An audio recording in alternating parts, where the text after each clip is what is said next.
ఈ మొక్కను చూస్తే ఎక్కడో చూసినట్టుంది కదా, మన ఇంటి చుట్టుపక్కలనే పెరుగుతుంది ఇది.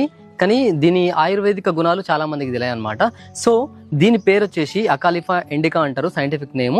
మన వాడుక భాషలో వచ్చేసి పుప్పింటాకు అంటారు. ఇది దేనికోసం యూజ్ అవుతుందంటే మన పుప్పి పళ్ళు అని అంటారు చూడండి, క్యావిటీస్. అది చాలా అంటే చాలా పెయిన్ వస్తుంది. ఆ పెయిన్ రిలీఫ్ కోసం అనేది ఈ ఆకుని యూజ్ చేస్తారు. ఈ ఆకుని మొత్తానికి తురిమిన తర్వాత ఒక ఉండలాగా తయారు చేసుకుంది. ఎక్కడైతే క్యావిటీస్ ఉన్నాయో అక్కడ లోపల మనం అద్దుకుంటే ఇన్స్టెంట్ గా మనకు పెయిన్ అనేది రిలీఫ్ అవుతుంది అనమాట.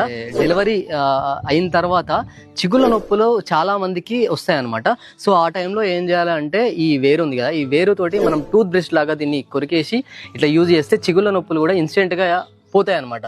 స్కిన్ ర్యాషెస్ చిన్న పిల్లలకి ఉన్నా కూడా స్కిన్ ర్యాషెస్ కి దీన్ని మొత్తం తురిమిన తర్వాత దీంట్లో వచ్చిన రసాన్ని ఎక్కడైతే ర్యాషెస్ అనేది వచ్చినాయో అక్కడ పెట్టుకుంటే ఇన్స్టెంట్ గా ర్యాషెస్ అనేవి పోతాయి. దీంట్లో బాగా ఉపయోగపడేది ఏంటంటే గనాల నొప్పులు అంటారు కదా, అంటే ఇట్లా జాయింట్స్ మన వేళ్ళకి కాళ్ళకి ఉంటాయి కదా, అవి నొప్పులు వస్తే మనం నిమ్మకాయ పెట్టుకుంటాం.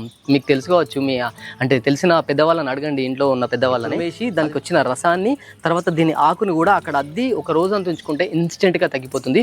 సో ఇలాంటి ఆయుర్వేదిక గుణాలు ఉన్న ఈ ప్లాంట్ను ఎప్పుడన్నా మీరు చూసుంటే కామెంట్ చేయండి. ఒకవేళ ఇవి మీరు ఎప్పుడన్నా యూజ్ చేసి ఉన్నా కూడా మనకు కామెంట్ చేయండి, ఎందుకంటే తెలియని వాళ్ళకు కూడా తెలిసినట్టు